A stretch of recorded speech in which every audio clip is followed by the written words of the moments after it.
जिस समय ब्रिटिश भारत छोड़ रहे थे उस समय भारत के 562 रजवाड़ों में से सिर्फ 3 को छोड़कर सभी ने भारत में विलय करने का फैसला किया।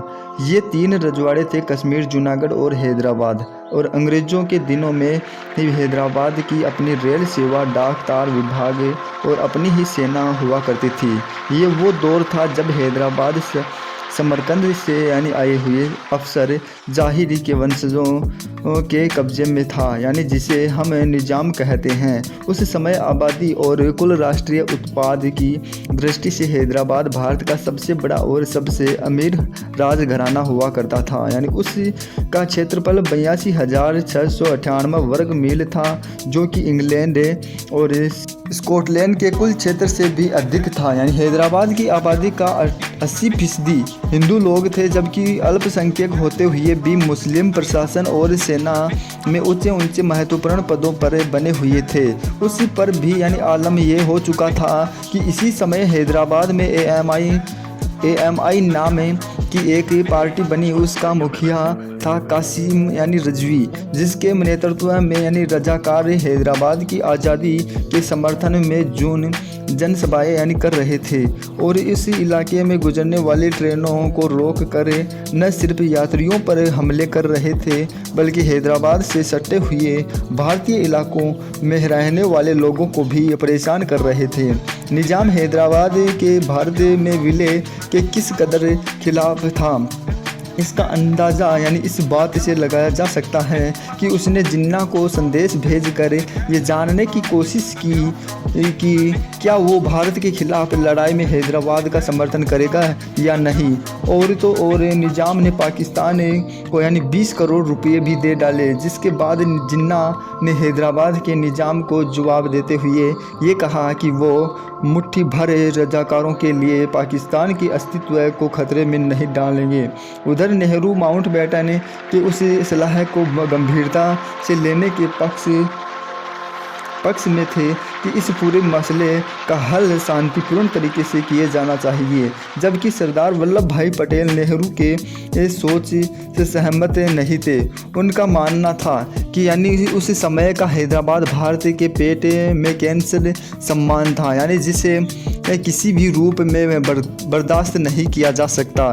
जितना जल्दी हो सके भारतीय सेना को हैदराबाद पर तिरंगा फहराने के लिए भेज देना चाहिए। सरदार पटेल वाकई दूरदर्शी सोच वाले एक देशभक्त थे। पटेल जी को लगता था कि हैदराबाद पूरी तरह से पाकिस्तान के कहने पर चल रहा है। यहाँ तक कि निजाम ने भारत के खिलाफ पाकिस्तान से हथियार मंगवाने भी शुरू कर दिए थे। यानी उसने अमेरिका और यूरोप को मदद के लिए यानी कई पत्र भेजे, पर सभी ने एक मत होकर भारत के आंतरिक मामलों में यानी दखल देने से साफ इनकार कर दिया।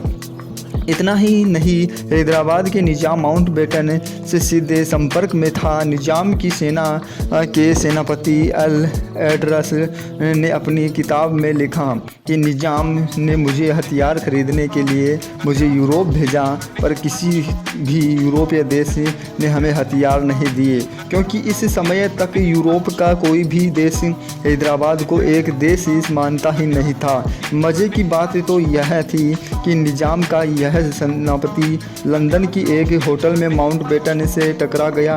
माउंटबेटन ने जब उससे पूछा कि तुम यहाँ कैसे आए, तो उसने जवाब दिया कि वो अपनी आंखों का इलाज करवाने आया था। यानी माउंटबेटन समझ गया था कि ये और किसी फिराक में है। माउंटबेटन ने मुस्कुराकर उसे आंख मारी। यानी इसी बीच लंदन में निजाम के एक एजेंट जनरल मीर जवान जंग ने एक ऑस्ट्रेलियन हथियार कंपनी को हैदराबाद के हथियार सप्लाई करने के लिए राजी कर लिया।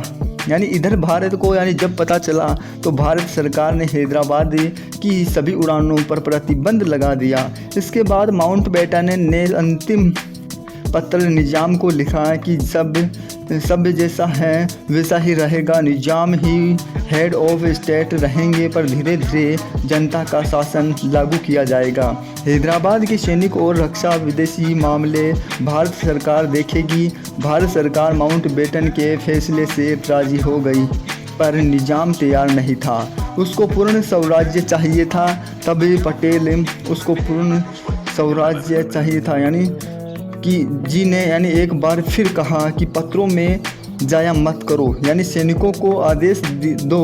इसी बीच 22 मई को कासिम रजवी ने भारी भीड़ के बीच के साथ एक ट्रेन पर हमला कर दिया।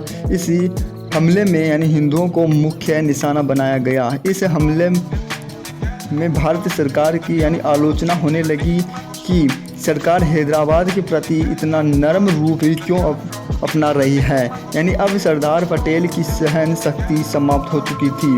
यानी उसने रहा नहीं गया और उन्होंने तुरंत भारतीय सेना के सेनाध्यक्ष को यानी बुलवाया।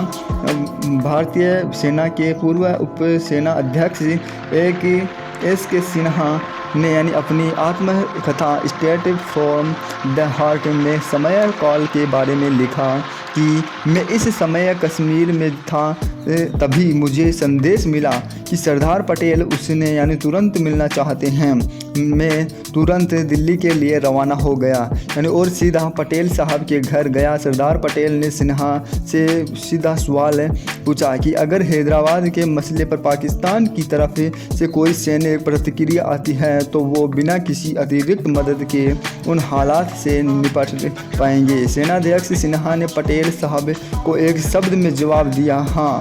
इसके बाद सरदार पटेल ने हैदराबाद के खिलाफ सैनिक कार्यवाही को अंतिम रूप दिया। सरदार पटेल ने 2 बार हैदराबाद में घुसने की तारीख तय की, पर राजनीतिक दबाव के चलते दोनों बार इसे रद्द करना पड़ा।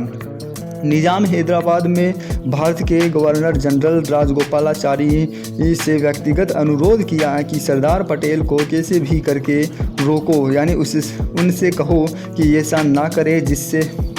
जिसके बाद राजगोपालाचारी और नेहरू जी की बैठक हुई और उन्होंने तुरंत कार्यवाही रोकने का फैसला किया। निजाम के पत्र का जवाब देने के लिए रक्षा सचिव एच.एम. पटेल और वी.पी. मेनन की बैठक बुलाई गई। दुर्गा दास अपनी किताब India from Curzon to Nehru and after में लिखते हैं कि जब नेहरू जी ने पत्र के उत्तर का मसौदा तैयार कर ही लिया था, तभी सरदार पटेल ने एक घोषणा की कि भारतीय सेना तो तभी ही हैदराबाद में घुस चुकी है और इसे यानी रोकने के लिए कोई कुछ नहीं करेगा। यानी नेहरू सोच रहे थे कि पाकिस्तान से कोई जवाबी कार्यवाही ना कर दे, पर सरदार पटेल को पूरा यकीन था कि भारत हर मोर्चे पर लड़ने के लिए तैयार हैं और हुआ ही ऐसा ही। अगले यानी 24 घंटों तक यानी पाकिस्तान की तरफ से यानी कुछ नहीं किया गया। नेहरू जी मुस्कुराते हुए सरदार पटेल की तरफ देखने लगे। यानी इसी बीच भारतीय सेना हैदराबाद के प्रमुख ठिकानों पर यानी पहुंच चुकी थी। भारतीय सेना के इस ऑपरेशन को ऑपरेशन पोलो नाम दिया गया, यानी क्योंकि इस समय दुनिया भर में पोलो गेम काफ़ी प्रसिद्ध था यानी और हैदराबाद को पोलो के मैदानों के नाम से जाना जाता था। हैदराबाद विलय के लिए सरदार पटेल ने गोरखाओं को हैदराबाद में उतारा था। यानी 5 दिनों तक चले इस कार्यवाही में 1373 भारत विरोधी लोग मारे गए थे। यानी राजाकारों की इस गैंग को पाकिस्तान भेज दिया गया। हैदराबाद स्टेट की सेना के 807 जवान कैद कर लिए गए। यानी भारतीय सेना के भी कुछ वीर शहीद हुए, पर भारतीय सेना ने आखिरकार हैदराबाद पर तिरंगा लहरा दिया था और अंत में निजाम के आत्मसमर्पण कर दिया। जय हिंद दोस्तों, इस वीडियो का अधिक से अधिक लाइक करें और अपने दोस्तों और परिवार के साथ शेयर ज़रूर करें। आपका आभार और धन्यवाद।